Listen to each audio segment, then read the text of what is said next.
Goeiedag, Aboetie. Sê hallo vir die kinders. Sanibona Bantwana. O, jy sing die liggaamliedjie. Is julle reg om die liggaamliedjie saam met ons te leer? Ja! OK, wat is die woord vir kop in isiZulu? Dis reg, ikanda. En wat is die woord vir arm in isiZulu? Baie mooi, ingalo. Wat is die woord vir been in isiZulu? Mooi, umlenze. Is julle reg om saam te sing? Nginekanda.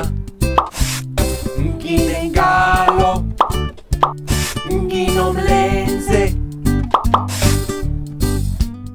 OK, stop vir 'n sekond. Laat ek vinnig verduidelik.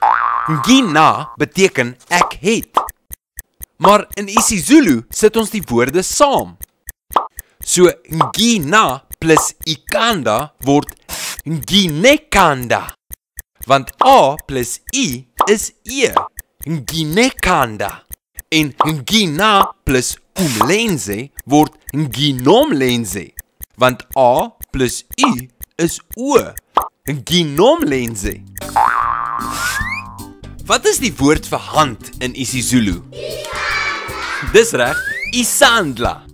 En wat is die woord vir skouer in isiZulu? Baie mooi, iglombe.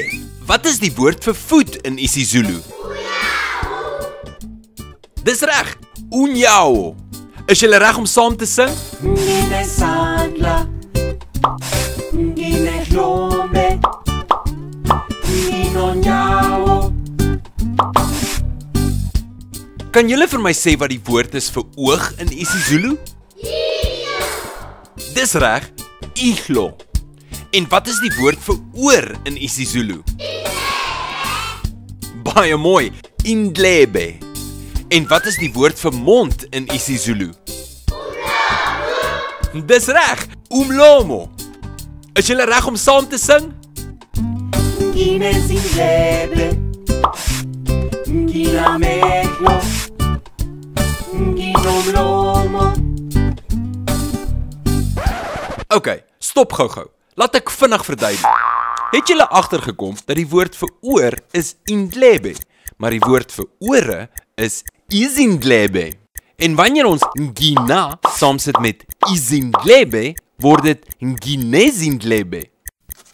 En die woord vir oog is iglo, maar die woord vir oë is ameglo. En wanneer ons ngina saamsit met ameglo, word dit nginameglo. Sien julle hoe maklik dit is? En nou ken jy die liggaamliedjie. Totsiens Aboetie, totsiens kinders. Sien julle volgende keer. Salani kakle.